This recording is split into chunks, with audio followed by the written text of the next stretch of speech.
Well, we are so Sherry, you're here. And I pronounced your name correctly. I literally woke up You got it. in the morning Yes, being like Sherry. not Shari. not Sherry, not know- Shari. Yes. You got it, Sherry. Rachel Kind of Lee, like not Sherry, Rachel. Sherry. Don't worry about it. It's fine. Thank you. Absolutely. Well, it is so good to see everyone. Jane, I hope you had a great week. Brian, how are your cats? They're good. Henry's dogs are clean. He's able to join us now that his dogs are clean. Chandra from Atlanta, how are you, girl? Hey, lady, I am doing great. How's everybody today? Good. We were just We're talking good. about Andrew and Henry wearing cutoff jean shorts for G&E. That's the only Excellent. Cut off jean shorts. I love it. I do Can not. I say one thing? I have been thank you, Caroline. Everybody who comes says, I'm buying new boots, I'm buying cowboy hats, I'm buying all this stuff. And I'm like, I've been here since 12. I don't own a cowboy hat and I don't own any boots. So Greg, I think we felt the pressure. So my much better half is having a custom hat designed. His cowboy hat with 3 areas, our 3 cities. So he's got Nashville, then he's got where we were born and raised, Chicago, and then Seattle on the other side. So he bowed to pressure. I will plan to see that. I will wear yoga pants.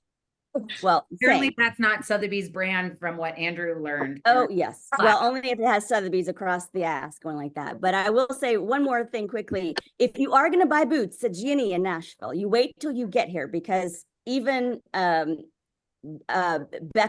when he came to town, he was like, there's this institution on Broadway called Boot Country or Boot something, I don't know, where you buy 3 for the price of 1. So they're $300 usually. So you go in with your friends and then you split the costs and you get 3 pairs for the price of 1. So you got to wait until you get here if you're going to buy boots.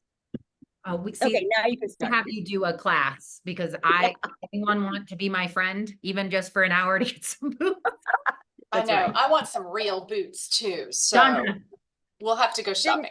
We need Then you want to come to Franklin. There is a place in the factory that Swift goes to if you want to be super cool. I'm not a Swiftie, but if you want to be a Swiftie, it's a secondhand, like off price, really super popular. Like now people come and they sell like the highest end boots used, but we're talking Loverly. So if you want boots, talk to me. We'll go secondhand boot shopping. And already worn in. I'm making a note right now.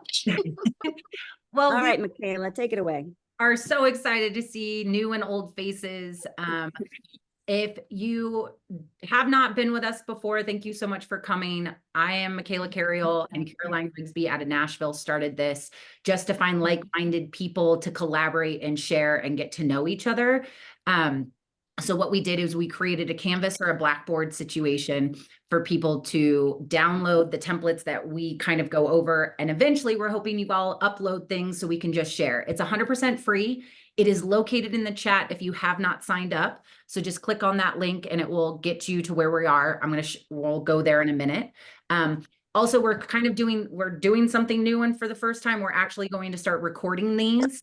And we're going to wait 24 hours.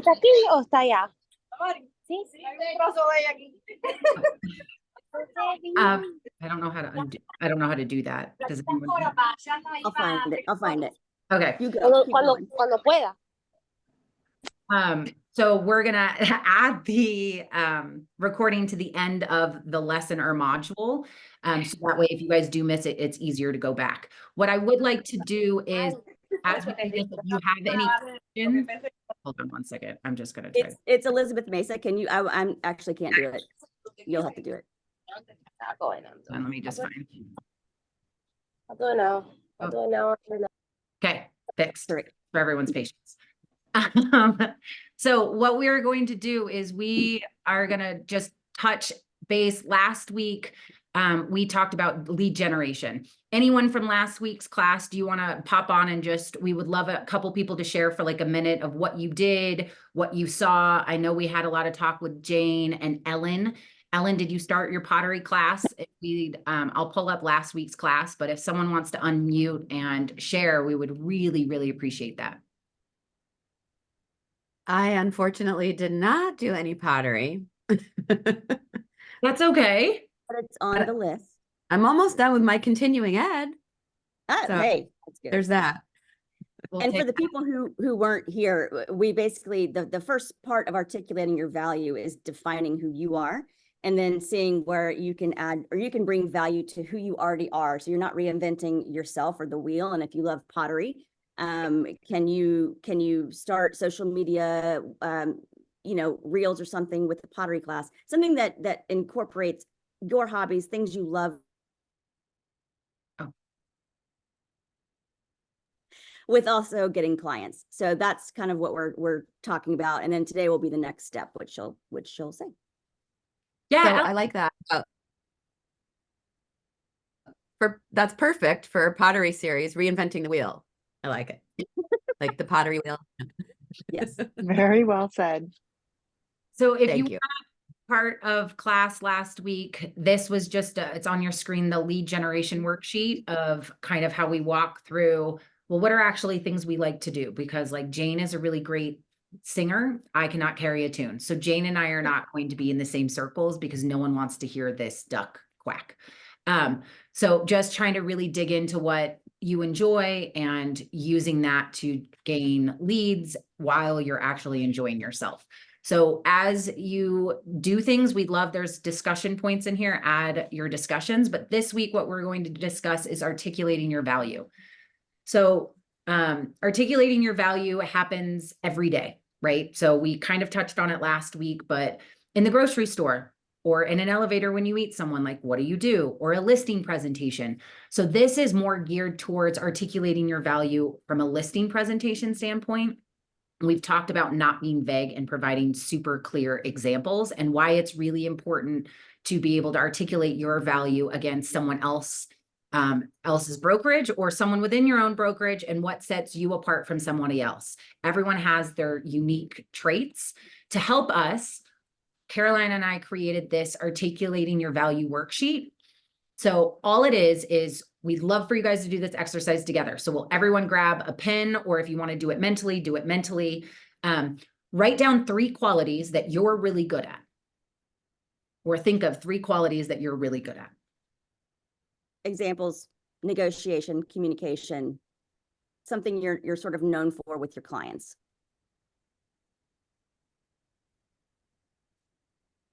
So Caroline, you want to provide an example of a quality, just listing one quality that your 2 or 3 qualities that come to top of your mind. Oh, it's funny. I have my other examples. I didn't actually do my qualities. No, you do yours. Okay. So when I go to a listing presentation, I always talk about, I articulate my value as an individual and the value of the brand. So we're going to start and mostly focus on me as an individual. So I am really, really good with contracts and attention to detail. So instead of just being like, hey, I'm really good with contracts, end of sentence, I then provide 2 to 3 examples of exactly what I've done in the last 6 months. So one thing that I'm really proud about is I read over absolutely everything inside of a contract and all seller's disclosures. So one thing is, in the last 18 months, I have changed 3 Utah developers contracts. In the state of Utah, we have standard forms. It's called the real estate purchase contract. If your client is going into a new build situation, they use a contractor's contract, and it looks 1,000 different ways, probably very similar to in your state. And it can range from 6 pages up to 173. So I literally sit down with my pen and my highlighters and go through line by line and call the listing agent and say, I have these questions. While doing that, I have found multiple mistakes, and I've actually gone toe to toe with the lawyers in their developer office, and I've always won. So I'm really proud that I'm so well-versed in the language and things like that. I do not have a law degree at all, but I'm really proud of that. And I think that articulates, and anyone can be like, okay, well, then she at least knows what she's talking about and I can lean on her. And that helps see my value. Another thing that I'm really good at is listening. And listening in our business can happen on multiple fronts. So on the buyer's front, I'm out in Park City, Utah. We have a lot of second homes. So people come out and say, we want a second home. Okay, well, do you want it in Park City, Colville, Heber, Salt Lake? And they're like, I have no idea. Well, I can either decide to schlep them from Kingdom K to Kingdom W and waste 5 days of our lives and everyone get frustrated, or I do a really detailed buyers or ninja buyers conversation with them and listening to what they are saying to me and then echoing it back. And also my favorite question is, okay, well, what kind of experience do you want when you're here in your second home? Because they're like, well, I want to be close to the mountain. Okay, well, what's close in your world? Because is that 10 minutes? Is that 10 seconds? How do you want to get there? Do you want to walk? Do you want to take a shuttle? Do you want to take an Uber? Do you want to take the free bus system? So by asking all those questions and listening, I can narrow down thousands of options really down to one area, and we see 3 properties. So that efficientizes everything, and it also shows them, hey, she's listening to me. But then you can flip it on the negotiation side. I always try to find, how can I add value to the contract outside of dollars and cents? So someone wants a lease back for 6 months. Well, that won't work because this is going to be their primary home. How can we structure this so everyone is on the same page? So I have heard, hey, I want to be in the home for 6 months. Okay, well, what we're going to do is we're going to have regular deadlines and we're going to have a delayed closing so that the buyer can still get their primary interest rate. But we also want to make sure there's skin in the game. So we're going to have a lot of earnest money and we're going to actually release that earnest money prior to closing. So that way the seller has the money and everyone's on the same page. Finally, my last one is communication, and I'm extremely organized. If I haven't proved that to you yet, I don't know what else to do. I have a process for everything. I have a worksheet. I have a step 1, step 2, step 3, and sitting there and going through this allows for more organic conversation within the listing presentation and provides, I feel like, me an opportunity to also hear who else they're interviewing. Because without fail, they're like, oh, that's interesting. So-and-so, Molly Vaith, is saying A, B, and C, and she said this. How would you handle this situation? So it gives me an organic way to kind of dive in and show them, I can't bring you your buyer. I don't know when your buyer is going to show up, but in the background, I'm doing all of these things. Now, would anyone, Caroline, do you want to share yours? Yeah, because it kind of goes back to why another reason why we originally started this is because we're both ninjas and we love the ninja system and the ninja way.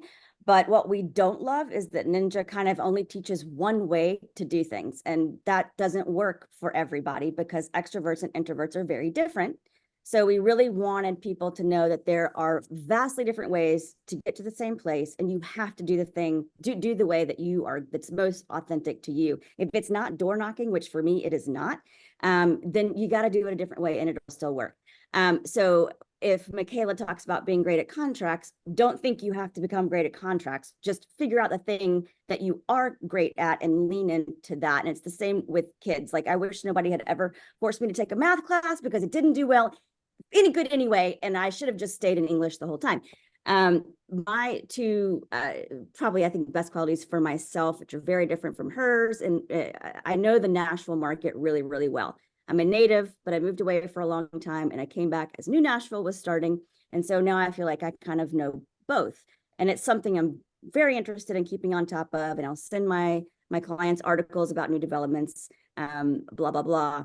I'm also, I feel like, pretty strong at having, as we probably all do, having a resource for just about anything they ask for.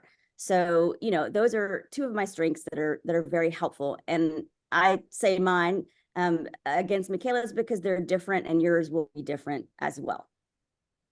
Would anyone feel comfortable enough to share, to say, hey, this is mine? Because it might trigger something for somebody else that's on the call. Yeah, Jody? I have to find unmute, sorry.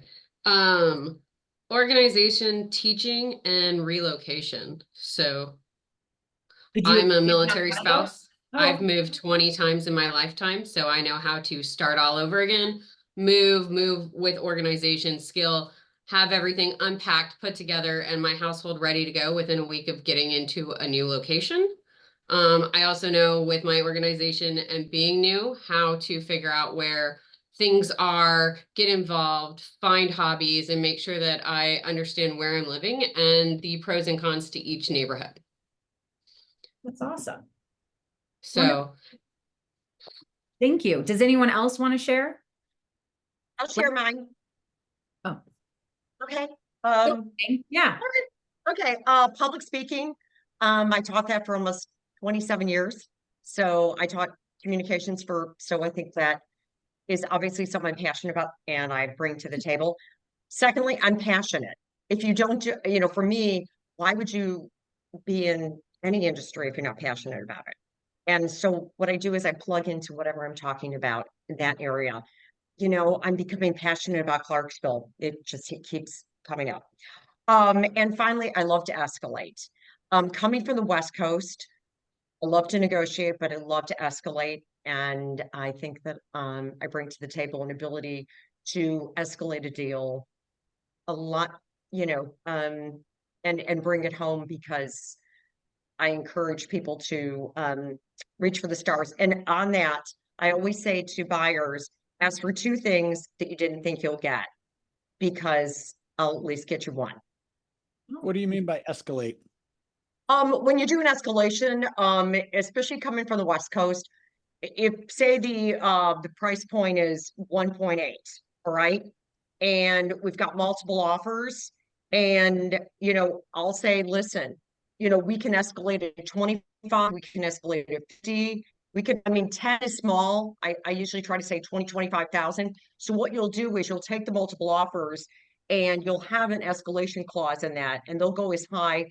Think of it almost as auction bidding, silent auction. How high will you go? It's a base way of saying it, but you can go. I'm very good at that and knowing when to hold and when to say, especially to sellers, take it, or and I did an escalation not long ago. Then I said, okay, you only going to have to go about 30, so let's go in increments of 5 to 10. So I just love to escalate, and it's not done in a lot of markets, and so I like it.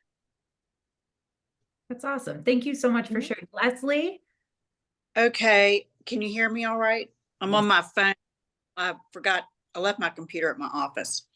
I'm good at strategizing. We have due diligence here, a due diligence fee, which is not common for most of the country. So I'm really good at strategizing when it comes to not only price, but how much you should pay in earnest money based on the past, and looking at data, and usually in a multiple offer situation, I win. Unless they don't listen to me, then, well, that doesn't count. Another thing I think is good, this sounds kind of weird, is I have great agent relationships with other agents in the area. So other agents will show my properties because I'm a good agent to deal with. I'm thorough, good at communication. I'm not adversarial. I'm not condescending of other agents and how they do their business. So if anybody asks, yeah, she's great, I'd be happy to show her house. She'll get it to the table. She's really good. And then, relocation, I've just done a lot of that. I'm a native of Charlotte, so I'm good at showing off my city. And so I've done a lot of relocations. So those were my 3, but I think it's good to say I have great realtor relations with competitors, and they'll show my house, and they'll know I'm good to deal with, professional and all that. So that's mine. I love those. Thank you so much for sharing. And then Indy, did you mean to click to raise your hand? Okay, Sorry. go ahead. Jessica. Oh, I wasn't sure if somebody else. Okay. Yeah, so mine are positivity. I am very, very upbeat. It is, what time is it right now? It's 7:24 a.m. So usually about 8 a.m. the upbeat like really kicks in, but I like to think I'm pretty positive, and that's something that I love bringing to the table. My clients love it. And then empathy. I am really able to put myself in others' shoes, and that adds, kind of tailing off what Leslie said, just with relationships, that really helps me be able to communicate, not only with my clients about kind of what the sellers may be going through, or buyers, kind of letting them see both sides of things so that we don't get stuck in any place.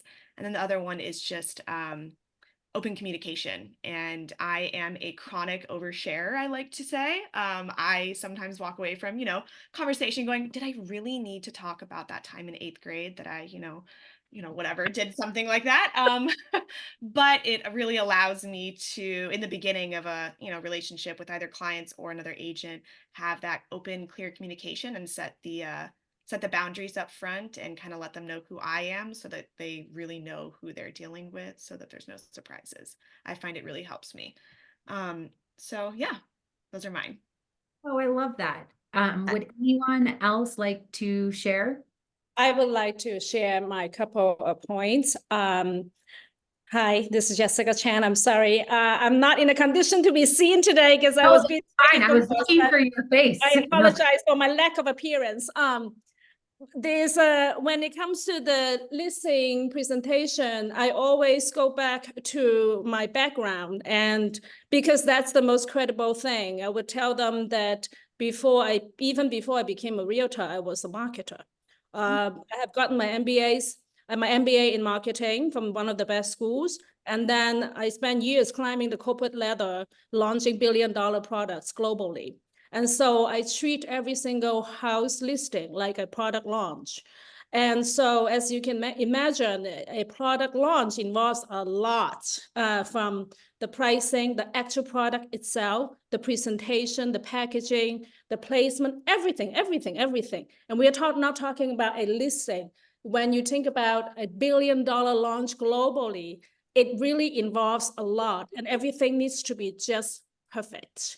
And then you kind of relate every single assets of the launch to the house listing. But I think one of the biggest thing is that it's very easy to just push any house into the market the way it is, but to create and package it like a new product, it's very different. And not everybody has the ability to do it if the seller's intention is to present their house in the best light and get the most money. The second thing that I want to echo some of the colleagues, Leslie, and I can't remember the lady right in front of us, a relationship with the local agents community is very, very important, both from the listing side and the buyer side. In this market where we all have to do highest and best, and people have to pick the best, the winner. And when there are two bids that are very similar, and when you have a relationship with the agents, and you have a good reputation locally, you'll be surprised how many times I have the listing agent doing everything they can to try to help me win the house because of the relationship and the reputation that I have. So from a buyer standpoint, who you work with really matters in this market if you want to win a house. And when there's a chance that you actually could win the house and people will help you to win the house. From the seller side, it's important to know the local community because every negotiation is different because you're dealing with different personality. And it's very nuanced. You need to understand the person to really understand what they're saying sometimes. And so if you know the agents very well because they are local and you're local, then you have an edge in terms of helping your seller to select the best buyers because you know with which agents you have the highest probability of a successful and smooth sale. Not agents are created equal because some of the agents are better at managing their clients' expectation and helping and holding their buyer's hand through the process. And some of the agents are completely honest and you can count on what they tell you, but not all of them are like that. So as the listing agent, if you have relationship with a lot of the local agents, then you already have an edge to help your seller select the best buyer for their transaction. Yes, and something Jessica brings up is, well, all the things were great, but we're not all created equal. And we're going to have to start proving that because of the NAR commission lawsuits, a bunch of different things, which we should have already been doing, but we haven't had to. So one challenge I want to issue everybody right now, kind of based on something Indy said. I'm a fellow oversharer, which people probably know for better or for worse. But somebody once said, I can't remember who it was, they said, I wish agents would stop posting social media when they close a house that said sold in one day, 22 offers, whatever, because literally anybody could do that, even probably the homeowner. And that's not to say you didn't do hard work, because we know that you did. But I think what people would rather hear is the harder story, or a story at all. So if you did sell it in one day and with 22 offers, what did you do to prep for that? That wouldn't make some homeowner go, oh, why would I use an agent? Because I could just do the same thing. So when you post your next social media about under contract or closed or whatever, tell a 3-sentence story about the transaction, because that's what your clients want to hear, and how you really, really, really do show your value to them and to other agents who are also watching your social media posts. And to piggyback off what Caroline said, I don't know if any of you guys do just sold or just just sold cards, like after you sell, you send it out to your sphere. What I always do is typically you get the just sold and it's the same property description that you use on the MLS. I remove that completely and I talk about the actual transaction, because everyone's always interested of like, hey, what went wrong? What went right? And so instead of just saying, hey, guess what? I sold this, I am also articulating my value on the back of, hey, we had some inspection issues. Obviously, caveat, please get permission from your sellers before you do this, because it's going to their neighbors, it's going to people in town. So I'll write up a blurb and say, hey, we really needed a lease back, or we needed this, and these were our goals, and this is what happened, and this is how we overcame these obstacles. But I always have my seller proof it before I send it out, so that they're part of it. The last thing you want to do is upset your seller after the transaction. But that's something that I've started to do in the last year. And it's really funny because I never got phone calls about them until I started doing that. And then people would call and be like, I can't believe that happened. Because people just want, at our age, I don't know how to say this politically. Caroline, can I say that? Like, real estate is our porn, right? Like, everyone's on Zillow. Everyone likes to know what's going on. So it's a way to talk to people that you might not normally do. On top of that, articulating your value, also articulate the brand's value. I know my market is very different than everyone else's. And I know Sotheby's offers a bazillion thousand things, but I use 1 sentence stem anytime I do a listing presentation. So in our market, 34% of our online traffic is international. So if you do not go with an international brokerage, you're automatically missing 34% of your online traffic. Works every time, because usually I'm interviewing with 3 other brokerages and I know 2 of the 3 other ones are not international. So that puts a bug in their ear. So my recommendation to you is, out of this articulating your value worksheet, there's 9 talking points. Memorize 1, start with 1 that you can really articulate well, and then come up with 1 value that articulates the value of Sotheby's.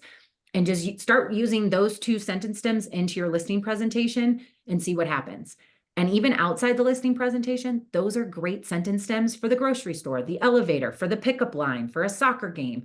I think I know we are in an industry as well as a society that we have information overload. And I think a lot of people, I hope, are like me, that I'm like, whoa, this is too much. Like, I've been with the brand for almost 2 years. My anniversary will be in May. I still don't use ActivePipe. I just learned about, I guess there's a place that you can go, like this Magical Wizard of Oz place, that you can get discounts on stuff. Have no idea where that's located. Like, there's all of these. I think Chandra out of Atlanta is actually the one that, and I was like, you can get discounts? Tell me more. Like, there's just so much with the brand. So just start with 1. Like, I spent 12 solid months with my Close. The Close is the CRM that Summit Sotheby's pays for. Granted, we pay for it, we get billed for it. So that's what I use, but I spent 12 months on it and I became an expert in it. And now it's secondhand. Now I'm supposed to move to something else, but I haven't decided what that is yet. Maybe it will be leggings, Andrew, who knows? But just come up with a couple sound bites for it. And it will streamline a lot of things, and having that tactical, measurable item to show and prove your worth goes a long way with people, instead of just being fluffy and, hey, yeah, you know, I'm really nice and people like me. Well, give me an example of why you're really nice and people like me, right? Does anyone else, Caroline, anything?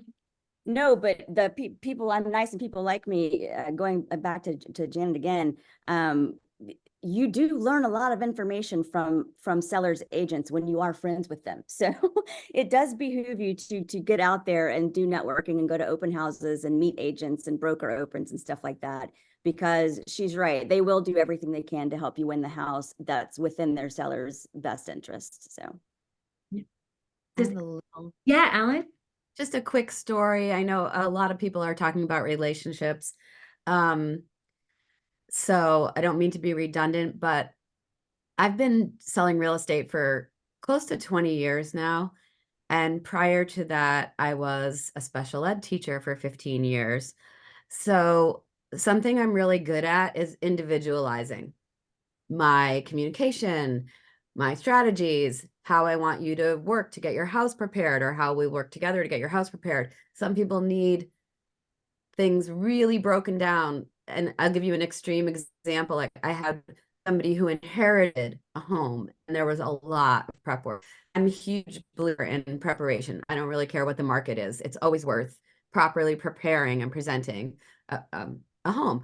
So, but this person was completely overwhelmed. So every week I made a short list between 3 and 5 items for him to do. And then on Friday, we checked in and we checked off the items on the list that were complete. And I gave him the next list, because giving him a 4-page list would be overwhelming. So that's just an example. So I'm really good at getting what people need in order to function in their way. But I also do that with other agents. So I had a recent really nice listing, a beautiful listing, and it was very popular. And I had 9 offers in 2 days, and they were all really good. And many were over asking, many were cash, many had great terms. Each agent was excellent, you know, and I tried to, I'm a good communicator. I'm very good at relationships. I know a lot of these people, but I don't know all of them.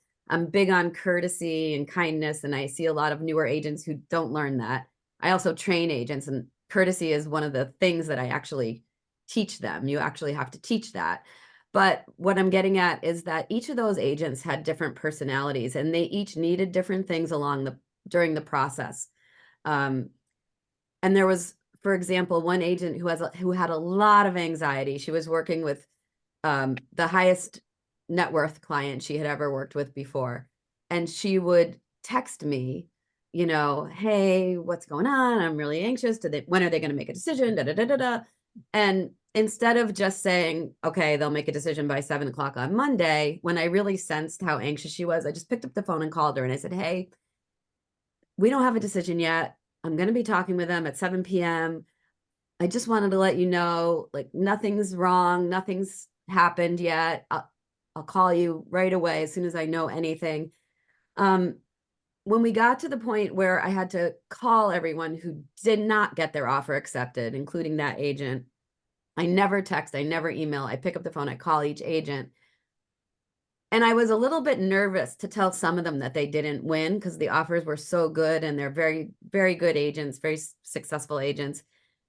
Every single one of them who didn't get their offer accepted, like, thanked me and said they hope to work with me on another transaction, which, you know, doesn't happen all the time. So that's not just meeting your clients where they are and meeting their needs, but really helping the other agents you're working around as well. So that's all.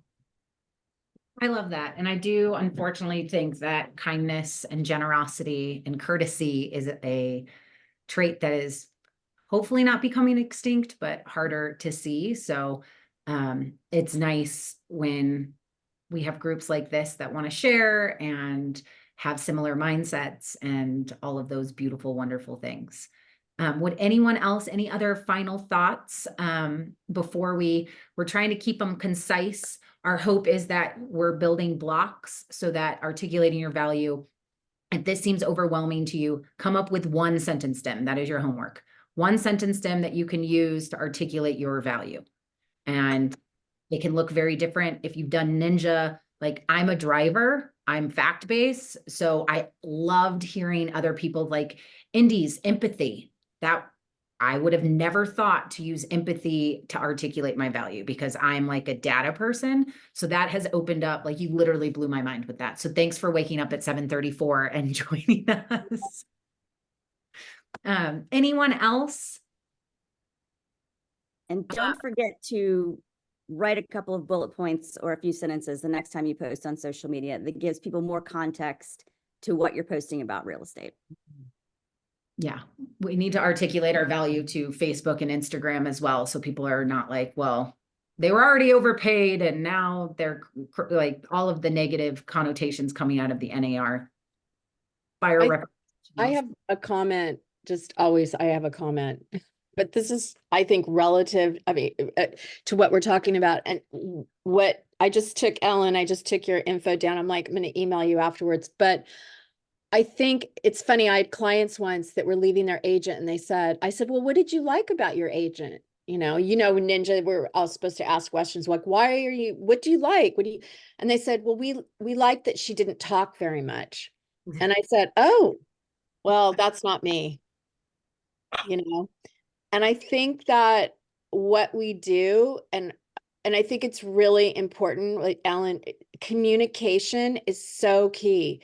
Picking up the phone, having relationships with agents outside of our brand, your buyers are impressed. I mean, I'm trying to focus more on listings, but because I grew up in Long Beach, but I work in LA. I mean, I have buyers I get in both market. I take them to both and they're always like, oh my God, like, everybody.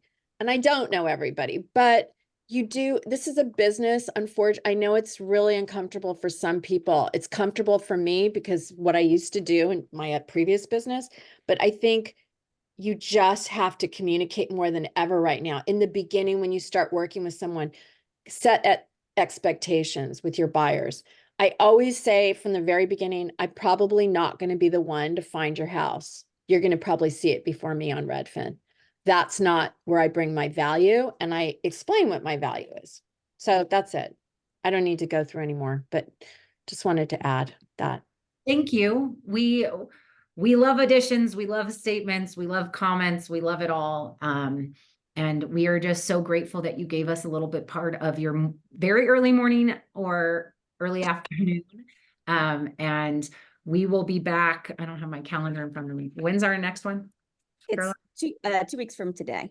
But also we will email everyone today, who's on the Zoom with how to sign up for the download. Again, if you were not here in the beginning, it's free and it's where we house all of our documents so that you can go in and grab these or add your own, which we would love if you feel comfortable doing that. And you can also— I will buy whoever does it a coffee, a cocktail, a bottle of rum. I literally don't care. Can someone just upload something? No one's shared anything, and that's okay, but we're just saying you can.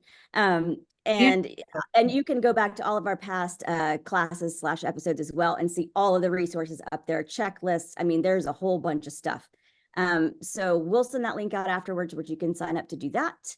And we'll also start putting the link to the recordings at the bottom of each class.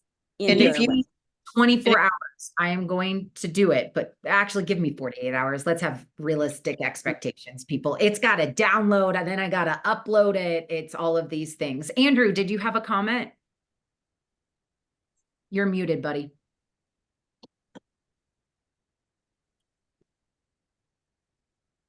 Okay, can you hear me?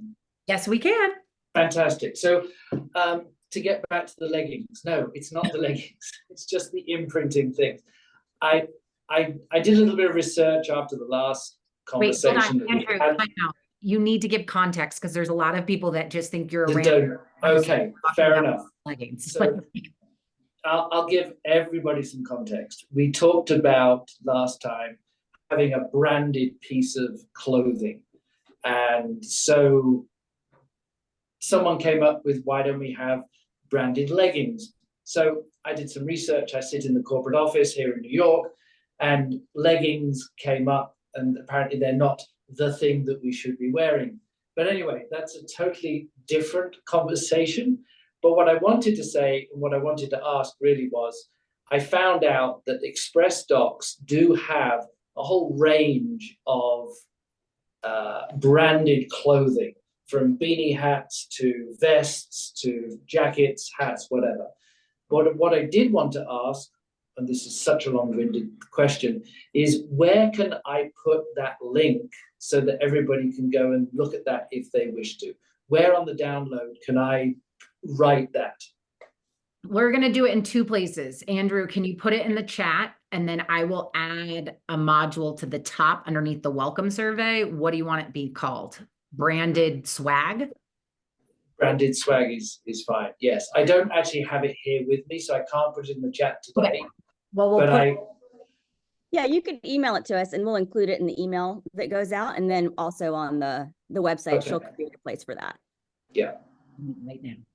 And one more thing, if you want to get a personal call, Ayla, try to go on Zoom on Tuesday. Say that again? No, I was going to say if anybody wanted you to call them personally, log into the Zoom on the wrong day, like I did. Oh, yeah. I was so grateful though. Leslie logged into Zoom on Tuesday. So I called her and I said, hey girl, I love that you're excited, but you're going to sit by yourself for a very long time. It's Thursday. So I Well, didn't great chat chat. closely. Great chat. It was really fun. So It was super fun. Thank you, everybody. And can't wait to see your social media stories. thank you. Thank you. All right. Thank you so much, Guys. guys. Thank you Bye. guys so much. Huggles, huggles.